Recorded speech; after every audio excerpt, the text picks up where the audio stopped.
आज के समारोह में मंच पर उपस्थित उत्तर प्रदेश सरकार के सहकारिता मंत्री श्री JPS राठौर जी, हमारे मित्र और इफ़को के चेयरमैन श्री दिलीप संघानी जी, इफ़को के प्रबंध निदेशक डॉक्टर उदय शंकर अवस्थी जी, पंकज त्रिपाठी जी, अशोक पांडे जी, महेंद्र बिशन जी, सभागार में उपस्थित सभी श्रेष्ठ और ज्येष्ठ जन, सभी सम्मानित लेखक, सहकारिता क्षेत्र के मूर्धन्य नेतागण, पत्रकार, देवियों, सज्जनों और मित्रों,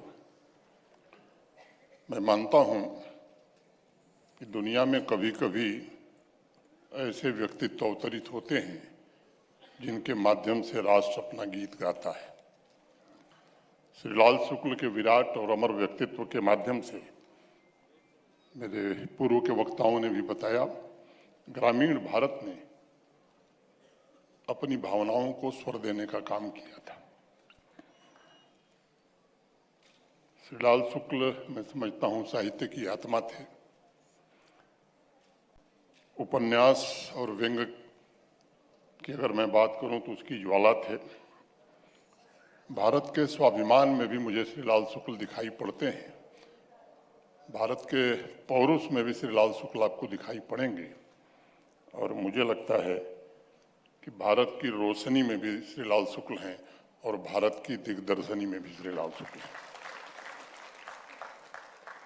कार्यक्रम का जो स्वरूप है, कहा गया कि मुख्य अतिथि, मैं समझता हूं कि कार्यक्रम का जो स्वरूप है उसमें कोई मेहमान बनना नहीं चाहेगा, सभी लोग मेजबान ही बनना चाहेंगे। और मैं मानता हूं कि श्री लाल शुक्ल की स्मृति में आयोजित कार्यक्रम में आकर के अपने श्रद्धासुमन अर्पित करना, उनकी पुण्य स्मृति को प्रणाम करना, यह मुख्य दायित्व था। मैं साहित्यकार नहीं हूं, थोड़ा घबराता हूं साहित्य के जानकार लोगों से। एक सामाजिक कार्यकर्ता के नाते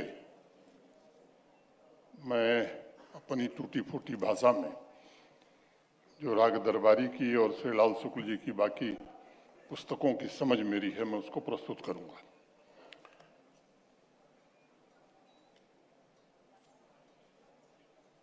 मैं मानता हूं कि जीवन में कुछ भी अकारण नहीं होता है। कुछ होने और नहीं होने में अस्तित्व का निश्चित रूप से कोई न कोई प्रयोजन होता है। अब आप देखिए, श्री लाल शुक्ल जी ने 1949 में सरकारी सेवा प्रारंभ की थी। तब मुझे लगता है कि इसके पीछे भी अस्तित्व का कोई न कोई प्रयोजन रहा होगा। अब 1949 में भारत की स्थिति क्या थी? देश को आज़ाद हुए 2 वर्ष हुआ था।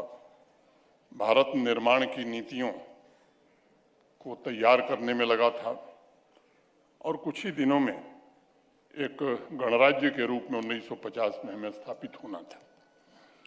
उसी समय भारतवर्ष में सुनियोजित सामाजिक आर्थिक विकास और आम नागरिक के स्टैंडर्ड ऑफ लिविंग, जीवन स्तर को सुधारने और बढ़ाने के लिए योजना आयोग की स्थापना भी मूर्त रूप ले रही थी। और 1949 में ही देश के उस समय के गृह मंत्री सरदार वल्लभ भाई पटेल ने केंद्रीय प्रशासनिक सेवा को संविधान सभा में नीति निर्माताओं के साथ बहस के पश्चात इस उम्मीद के साथ हरी झंडी दी थी कि सभी सरकारी योजनाओं का बेहतर इम्प्लीमेंटेशन इस सेवा के अधिकारी करेंगे। कल्याणकारी योजनाओं का लाभ समाज के अंतिम छोर पर खड़े व्यक्ति को मिल सकेगा। रूल ऑफ लॉ से देश चलेगा। राजनीतिक और सामाजिक क्षेत्र में उस समय अनेक परिवर्तनकारी घटनाएं हमारे देश में हो रही थी और इसलिए मैं कहना चाहूँगा कि भारत स्वतंत्र होकर जब विकास का पहला कदम बढ़ा रहा था, तब श्री लाल शुक्ल जो साहित्यकार नहीं थे, एक सरकारी सेवक थे, फ्रंट रो सीट पर बैठ करके रिंग साइड व्यू ले रहे थे और वो भारत के निर्माण की टीम के एक अहम सदस्य के रूप में भी अपना योगदान देने का काम कर रहे थे। कई दशक तक उन्होंने इस जिम्मेदारी को निभाया और भारत में बदलाव के सिर्फ साक्षी नहीं रहे, बल्कि एक चेंज ऑफ एजेंट, बदलाव के एक एजेंट के रूप में उन्होंने खुद काम किया। कई बार उनकी चर्चा कालजयी रचनाओं में महत्वपूर्ण पहलू को अनदेखा कर देती हैं।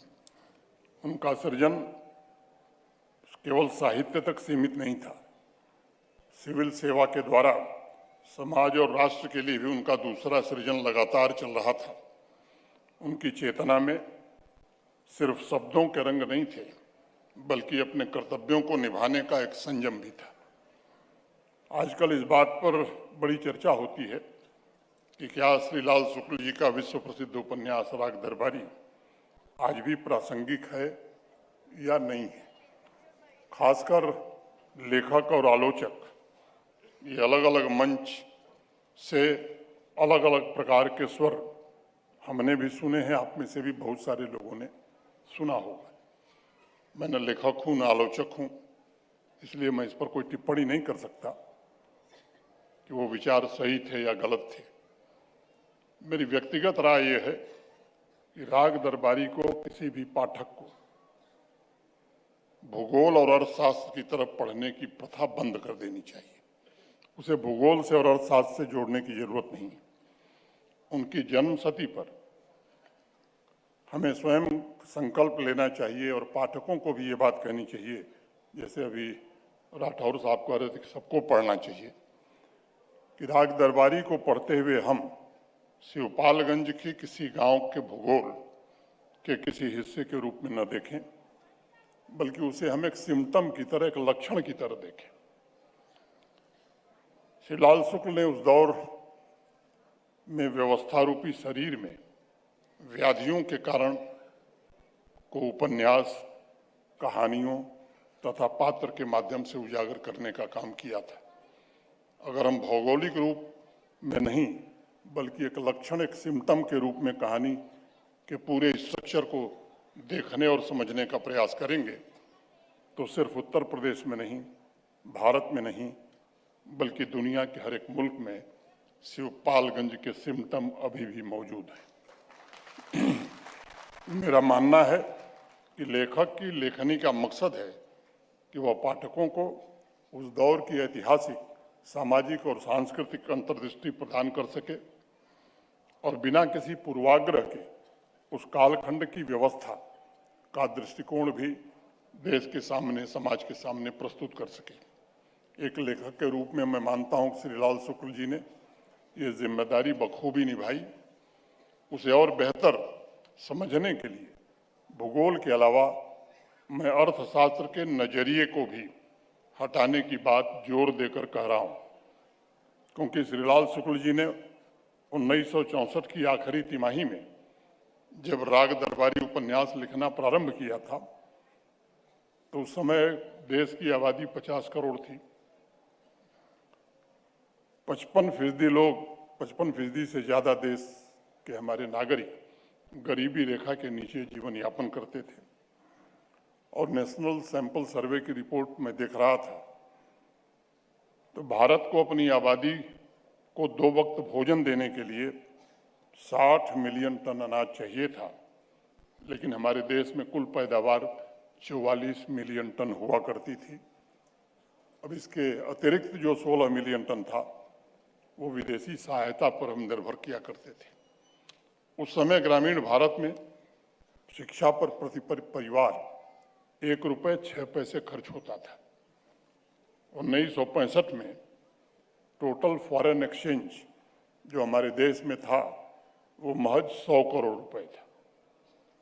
लाइसेंस राज का बोलबाला था और 1965 के एनुअल सर्वे ऑफ इंडस्ट्रीज के मुताबिक defence, oil industries, hotel, tourism and hospitality sector को छोड़ दें तो पूरे देश में 35,579 मैन्युफैक्चरिंग यूनिट देश में हुआ करती थी। राग दरबारी के रचना काल खंड के दौरान देश में कुल नेशनल हाईवेज की लंबाई महज 12,000 किलोमीटर हुआ करती थी।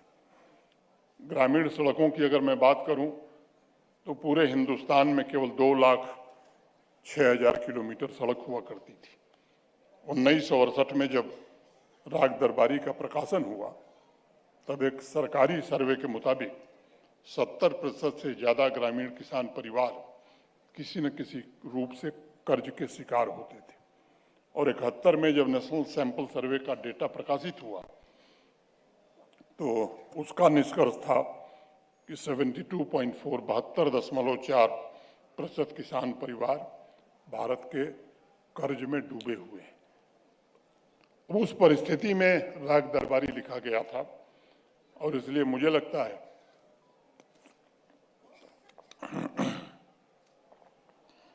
यह आंकड़ा मैं आपके सामने इसलिए रखना जरूरी समझ रहा था ताकि भूगोल और अर्थशास्त्र के सीमित ढांचे से बाहर निकलकर हमें देखने की जरूरत है।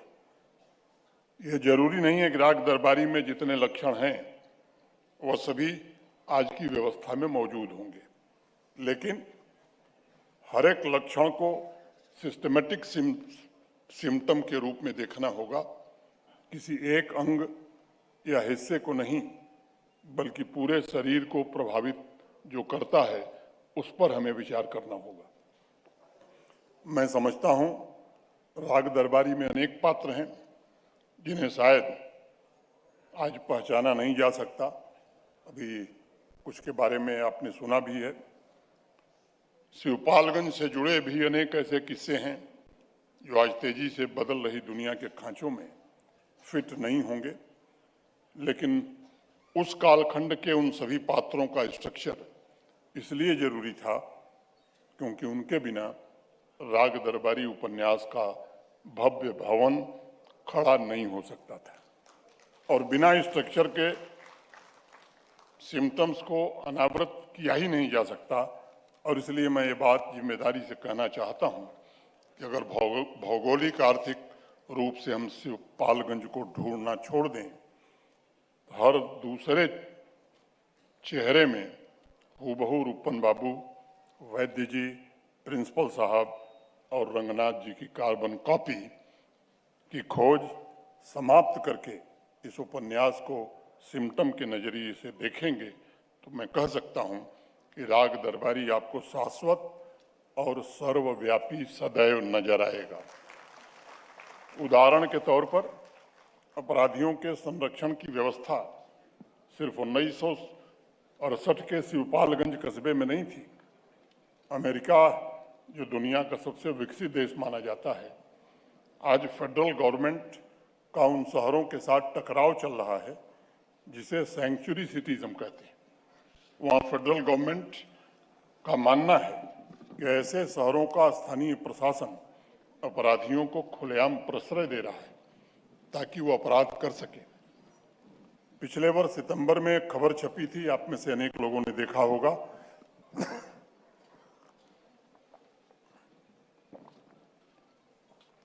कि अमेरिका के एक शहर में 2 रेजिडेंशियल अपार्टमेंट पर वेनेजुएलन क्रिमिनल गैंग ने कब्जा कर लिया था। विश्व में अनेक जगहों पर ऐसे उदाहरण मिलेंगे, हमारे देश में भी मिलेंगे, जहां लॉ एंड ऑर्डर तथा इन्वेस्टिगेशन को लेकर दरोगा जी की याद अक्सर आ जाती है। विश्व के अनेक देशों में आज भी ऐसे महाविद्यालय, विश्वविद्यालय, स्कूल मिलेंगे जहां पढ़ाई नहीं बल्कि 12 महीने आंदोलन ही चलते हैं। विकासवादी जीव विज्ञान के प्रोफेसर ब्रेट सैमुअल विंस्टीन ने एक टर्मिनोलॉजी का इस समय बड़ा प्रयोग किया है और उसका नाम दिया है मैलिग्नेंट गवर्नेंस। मैलिग्नेंट माने कैंसर। और उनका कहना है कि गवर्नेंस के जिस हिस्से में भी समस्या है उसका तुरंत इलाज होना चाहिए, नहीं तो वो कैंसर का रूप ले लेगा। उसी तरह शिवपालगंज में गवर्नेंस की जिन समस्याओं का प्रोजेक्शन उस समय किया गया था वह उस दौर तक सीमित थी। आज सामाजिक, आर्थिक, औद्योगिक इवोल्यूशन और 7 दशक के समावेशी विकास के पश्चात वह समस्याएं एक साथ हमें कहीं नजर नहीं आएंगी। यानी दूसरा शिवपालगंज तो नहीं मिलेगा, लेकिन श्रीलाल शुक्ल जी ने राग दरबारी में जिन लक्षणों की, जिन सिम्टम्स की चर्चा की है, वो आपको भारत में, विश्व में, किसी न किसी प्रदेश में, किसी न किसी सिस्टम में, एक हिस्से में जरूर दिखाई पड़ेगा, ऐसा मेरा पूरा विश्वास है। हजारों वर्ष पूर्व जब हमारे ऋषियों ने कहा था कि सत्य का मार्ग बहुत सुगम होता है, सुगाऋतस्य पंथा, तब उन्होंने ये सोचकर नहीं कहा होगा कि 6000 साल बाद भी लोग उसे पढ़ेंगे, उसमें निहित अर्थ को समझने की कोशिश करेंगे। और इसलिए श्रीलाल शुक्ल ने 17 मई 2007 को राग दरबारी के नए संस्करण की जब प्रस्तावना लिखनी शुरू की, तब उन्होंने कहा कि आज से 40 वर्ष पहले का यह उपन्यास और ज्यादा प्रासंगिक होता जा रहा है। ये उनके शब्द हैं। मैं मानता हूं इसका एक दूसरा पहलू भी है। मेरी नज़र में लेखक अस्तित्व से जुड़े संदेश का असली वाहक होता है। लेखक और संगीतकार में एक ही फर्क मुझे दिखाई पड़ता है कि एक शब्द से सुर साधता है और दूसरा राग से सुर साधता है। त्रिपाठी जी दोनों से सुर साध रहे थे, लेकिन दोनों का काम मानवता के लिए कुछ नया प्रस्तुत करना होता है। इसमें राग दरबारी को मैं एक अपूर्व अलौकिक घटना कहना चाहूँगा, जिसमें उन्होंने शिवपालगंज और तमाम पात्रों के जीवन की कहानियों के बीच बीच में मानव चेतना के लिए सुभाषितानी सरीखे अनेक मंत्र छोड़ गए हैं। अब ये हम पर निर्भर करता है कि हम उसे पढ़ते कैसे हैं। अगर पढ़ने वाला किसी सूत्र को समझकर आनंदित हो उठता है और उसमें मौजूद व्यंग और से उसके चेहरे पर मुस्कान आती है, तब श्रीलाल शुक्ल जी का इस उपन्यास को लिखने का प्रयोजन पूर्ण हो जाता है। उनका प्राथमिक लक्ष्य मैं समझता हूँ यही था कि उपन्यास पठनीय हो और लोग पढ़ करके आनंदित हो सके। लेकिन सिविल सेवा से जुड़ा हुआ कोई जिज्ञासु अधिकारी अगर लंगड़ की कहानी से राजस्व विभाग की दुर्दशा के बारे में लोगों को बताता है, तो मैं समझता हूं कि उससे भी प्रयोजन पूरा होता है। और इस उपन्यास का निजी तौर पर मेरे ऊपर बड़ा असर है। जब जम्मू कश्मीर गया था, तो वहाँ का पटवारी कलेक्टर से ज़्यादा ताकतवर होता था।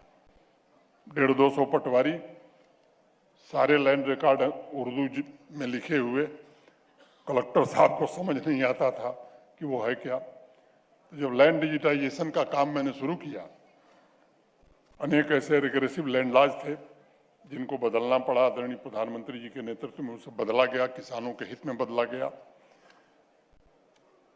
बगीचा लगाने के लिए भी रेवेन्यू मिनिस्टर की परमिशन, काटने के लिए भी रेवेन्यू मिनिस्टर की परमिशन। वो मैं समय नहीं कि उसके बारे में मैं ज्यादा करूं।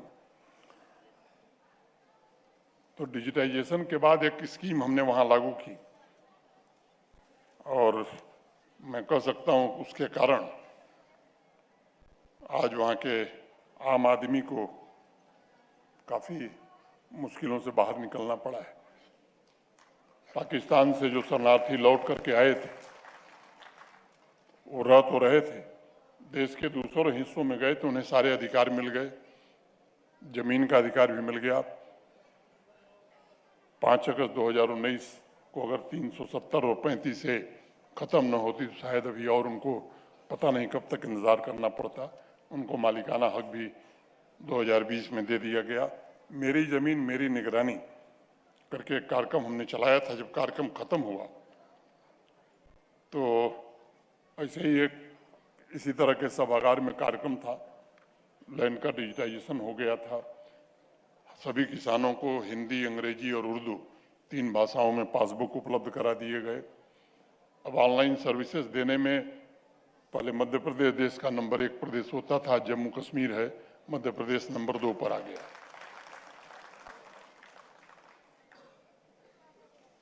तो वो ये कार्यक्रम था, तो मैंने ये इस घटना का जिक्र उसमें किया, 2 घटनाओं का। मैंने कहा कि भाई अगर लैंड डिजिटाइजेशन और लैंड रिकॉर्ड पहले दुरुस्त हो गए तो महाभारत तो 5 गांव के लिए न होता। और दूसरी बात, मैंने इस लंगड़ का उदाहरण दिया कि उस बेचारे को दौड़ते दौड़ते तहसीलदार साहब के पास जो उसकी दुर्दशा हुई वो न होती। एक जम्मू कश्मीर में बड़े प्रसिद्ध कवि हुए परमानंद जी, उनकी एक कविता है, हाय रे पटवारियों की बही कभी हो न सकी सही।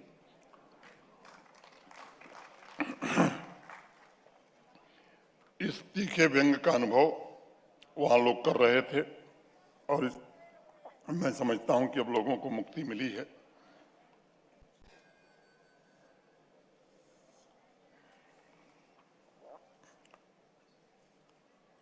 किसी भी लेखक या पुस्तक के संबंध में मैं एक और बात कहना चाहूंगा कि जब भी हम किसी व्यक्ति के विजन, किसी पुरानी किताब में छिपे खजाने की वर्तमान में प्रासंगिकता ढूंढने जाते हैं, तब हमें इस बात को भी ध्यान में रखना चाहिए कि कई बार शब्दों में निहित विराट को शब्दों के परे जाकर समझना चाहिए। शब्दों की अपनी सीमा होती है और मैं मानता हूं कि भाषा सिर्फ भौगोलिक क्षेत्र, संस्कृति और बोली की वजह से ही अलग अलग नहीं होती, बल्कि भाषा इस बात पर भी निर्भर करती है कि आपकी जीवन यात्रा कैसी है, क्या है और इस जीवन यात्रा का उद्देश्य क्या है। वर्णमाला एक होते हुए भी, चाहे वो स्पेस का साइंटिस्ट हो या कवि, इन दोनों की भाषा अलग अलग होगी। एक रॉकेट को चांद पर भेजना चाहता है और दूसरा चांद को पन्नों पर उतारना चाहता है। उनकी भाषाओं के बीच तालमेल जरूर नहीं बैठेगा और इसलिए लेखकों की भाषा बहुत से लोगों को अलग प्रकार की मालूम होती है और उनकी अपनी जीवन यात्रा से श्रीलाल शुक्ल जी का सुरताल मिल भी नहीं सकता। अथर्ववेद में हमारे यहाँ कहा गया, देवस्य पश्य काव्यम न ममार न जीर्यति, अर्थात परमेश्वर का दिव्य काव्य न कभी नष्ट होता है और न ही कभी पुराना होता है। मैं साहित्य का आलोचक भी नहीं हूँ, पाठक हूँ, लेखक भी नहीं हूँ, लेकिन इस बात पर मेरा पक्का यकीन है कि जब लेखक या सर्जक कुछ लिखता है, कुछ रचता है, तो वह इस संसार में खो ही नहीं सकता। आलोचक किसी लेख को अच्छा या बुरा कह सकते हैं, लेकिन एक पाठक के तौर पर मैं कह सकता हूं कि लेखकों के विचारों को नष्ट करने का कोई तरीका भी दुनिया ईजाद नहीं कर पाई है। श्रीलाल शुक्ल जी ने स्वयं एक बार खुद कहा कि विचारों का एक बहुत बड़ा इलाका है जिसमें लेखक की हैसियत से यहाँ तक कि नागरिक की हैसियत से मैं आज तक अपनी मान्यताओं को अपने लिए परिभाषित नहीं कर पाया हूँ और वहाँ तोड़ फोड़ और पुनर्निर्माण की एक आंतरिक प्रक्रिया अनवरत रूप से चल रही है। मित्रों, मैं श्रीलाल शुक्ल जी की इस बात से पूरी तरह सहमत हूँ, मेरा पूरा विश्वास है इसमें। विचारों का वास्तव में एक बहुत बड़ा इलाका है। श्रीलाल शुक्ल जी के संबंध में मैं कह सकता हूँ कि उनके विचार सिर्फ राग दरबारी तक सीमित नहीं थे, हालांकि सबसे ज्यादा ख्याति इसी उपन्यास से उन्हें मिली। लेकिन अभी तो बहुत विस्तार से आपने बताया, इसलिए मैं बहुत उसमें समय नहीं जाया करूंगा।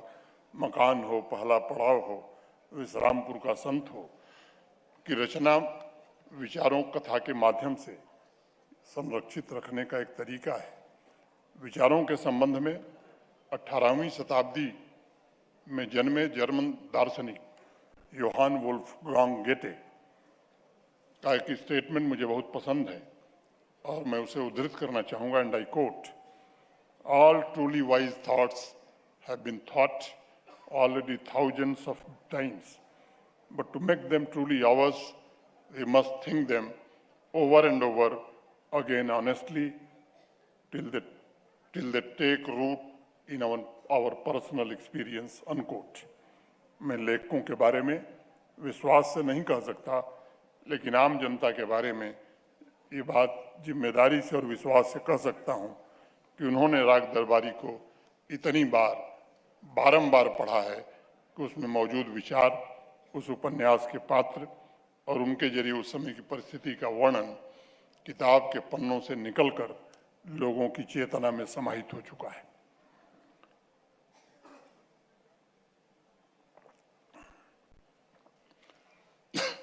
मैं मानता हूं कि जो उपन्यास चेतना में समाहित हो जाए वह तो शाश्वत हो ही जाता है।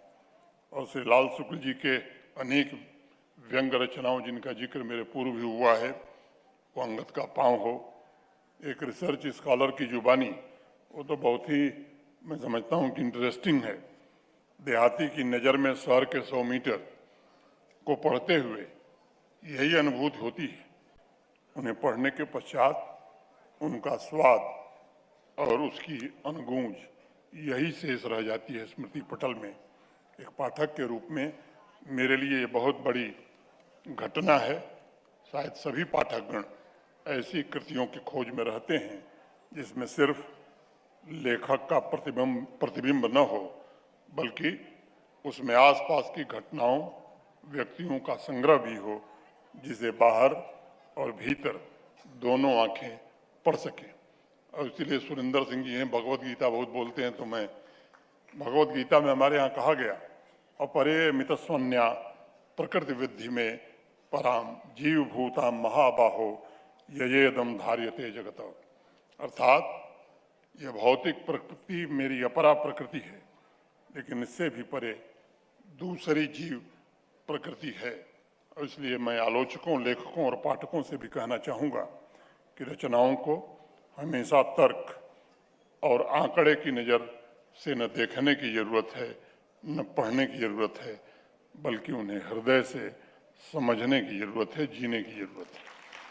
और इसीलिए गुरुदेव रविन्द्रनाथ टैगोर ने गीतांजलि में लिखा, मन दिए जार नागाल ना ही पाए, मान दिए से ही चरण छुए जाई। यानी मेरे मन की पहुंच से दूर है, गीतों द्वारा मैं उनका चरण छू लेता हूं।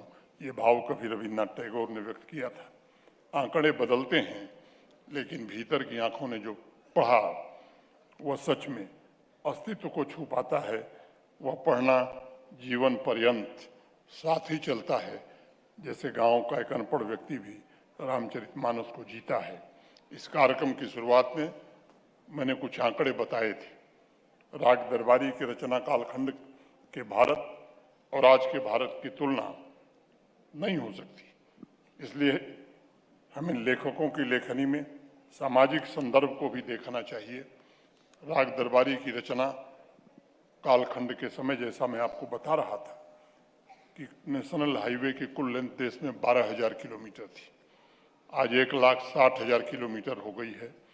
और 67,000 किलोमीटर तो पिछले 10 साल में नेशनल हाईवे इस देश में बनी है। 2 लाख किलोमीटर रोड हुआ करती थी उस समय, आज 67 लाख किलोमीटर लेंथ के साथ भारत दुनिया में सबसे बड़ा रोड नेटवर्क वाला देश बन गया है।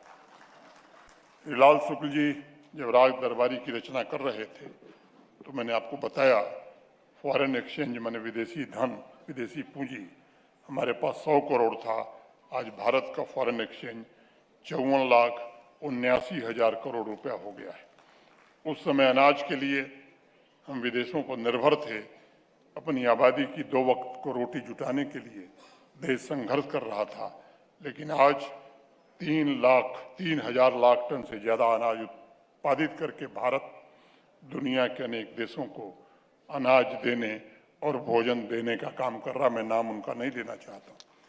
पिछले 10 वर्षों में 25 करोड़ से अधिक हिंदुस्तान के नागरिक गरीबी रेखा से बाहर निकले हैं।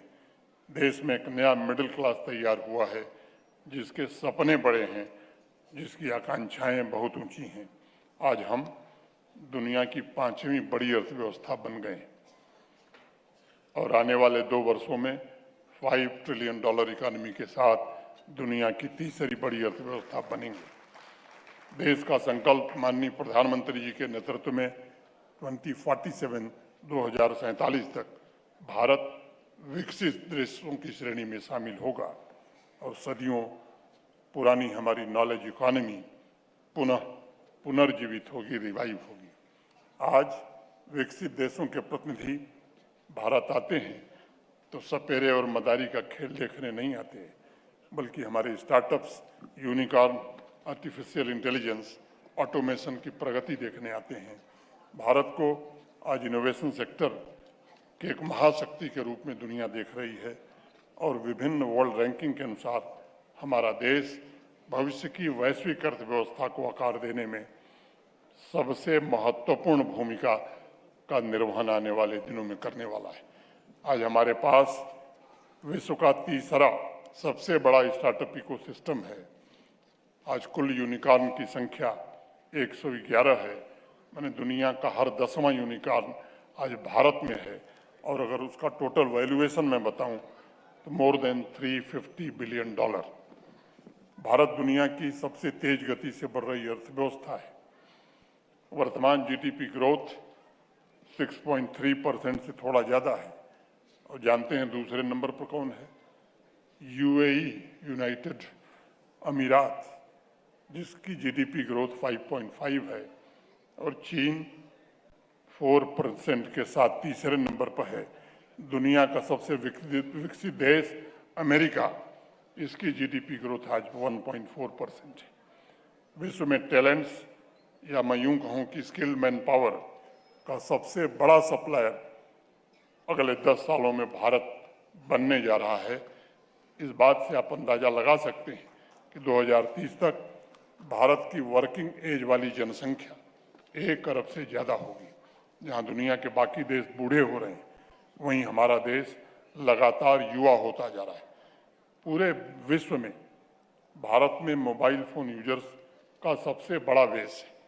इंटरनेट से जुड़ी हुई कुल आबादी आज देश की 627 मिलियन है और इसको दूसरे रूप में मैं कहूँ तो अमेरिका की आबादी के दुगने लोग आज भारत में इंटरनेट का प्रयोग कर रहे हैं।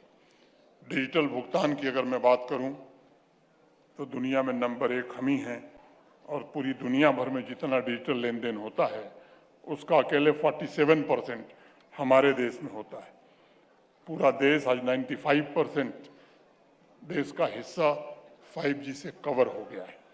पुंसारी, धरनई, सनी सिंघनपुर, हिवरे बाजार, धनुषकोटी, कोदिन्नी, कुलधारा, ये ऐसे अनेक गांव हैं जिनके प्रगति की चर्चा आज पूरी दुनिया में हो रही है।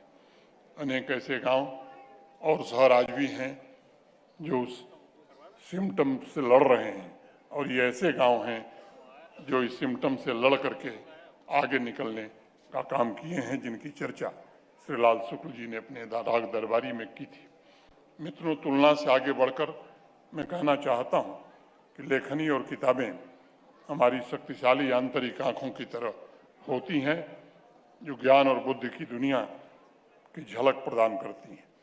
और इसलिए हमारे यहाँ ऋग्वेद में कहा गया, सुपर्ण विप्राह कवयो वाच वेदक संतम बहुधा कल्पयन्ति।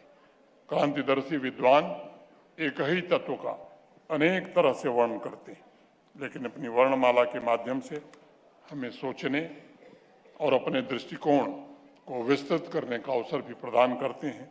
मैं समझता हूँ कि उनका लेखन हमारे अंतर्दृष्टि का सबसे ताकतवर स्रोत होता है और मैं मानता हूँ कि उपन्यास और कहानियों के माध्यम से श्री लाल शुक्ल जी की रचनाओं ने भारतीय इतिहास के उस कालखंड में समाज को जागृत करने का काम किया था। साथ ही राष्ट्र की विकास यात्रा में वह हमें सुधार पर ध्यान केंद्रित करने के लिए लगातार चेतावनी देते रहे हैं। मेरा मानना है उनके शब्द किसी भी अन्य प्रेजेंटेशन की तुलना में अधिक प्रभावशाली और अधिक शक्तिशाली हैं। उनका ज्ञान, उनके विचार, उनकी कल्पना, उनका व्यंग न केवल हमारा मनोरंजन करता है बल्कि हमें आत्मनिर्भर गांवों और विकसित भारत के निर्माण के लिए मार्गदर्शन भी देता है। मुझे उम्मीद है आने वाले कई दशकों तक उनके शब्दों की अनगूंज भारत के आकाश में प्रतिध्वनित होती रहेगी। मित्रों, बहुत से दार्शनिकों ने कहा है कि जीवन में तरह तरह के लक्ष्य होते हैं। मेरा व्यक्तिगत विचार है कि जीवन का सबसे बड़ा लक्ष्य है कि हम स्वयं को जानें और स्वयं को अभिव्यक्त कर सकें। अभिव्यक्ति का माध्यम अलग अलग हो सकता है, लेकिन जीवन का हर क्षण अगर सृजन में लगा है, प्रतिदिन हमारे माध्यम से कुछ नया निर्मित हो रहा है, तभी हम चेतना के शिखर पर पहुंच सकते हैं। मैंने काफ़ी वक्त लिया। श्रद्धेय श्री लाल शुक्ल जी को, उनकी स्मृति को मैं पुनः एक बार नमन करता हूं और इफ़को परिवार को बहुत बहुत बधाई देता हूं इस अभूतपूर्व आयोजन के लिए। एक बार पुनः अपनी श्रद्धांजलि अर्पित करते हुए आप सबके प्रति हृदय से कृतज्ञता ज्ञापित करते हुए अपनी बात मैं यहीं पूरी करता हूं। धन्यवाद। जय हिंद।